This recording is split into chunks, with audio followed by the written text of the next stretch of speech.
என்ன செய்யணும்? சிவபெருமானுக்கு தெரியாமல் ஏதாவது 2 உயிர்களை பிடித்து நம்ம இந்த சிமுளுக்குள்ள அடைக்கணும். 2 உயிரை பிடிச்சு அடைக்கணும். சிறிய சிமுளுக்குள்ள எந்த உயிரை பிடித்து அடைக்கலாம்? சிறிய சிமுளுக்குள்ள 2 யானையை பிடிச்சு அடைப்போமா?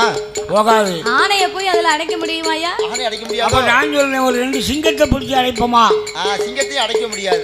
சிங்கத்தையும் அடைக்க முடியாது, ஆணையவும் அடைக்க முடியாது. சிமிழ் இருப்பது ஒரு எலுமிச்சங்கனியின் வடிவம்தான். அந்த சிமிழுக்குள்ள எப்படி இந்த உயிர்களை அடைக்க முடியும்? பார்வதி கைலாசத்திலே சுத்துமுத்தும் பார்த்தார். சிறிய சிமிழுக்கு ஏத்த உயிரை பிடித்து அடைக்க வேணும் என்று பார்வதி எதை பிடித்து அடைக்க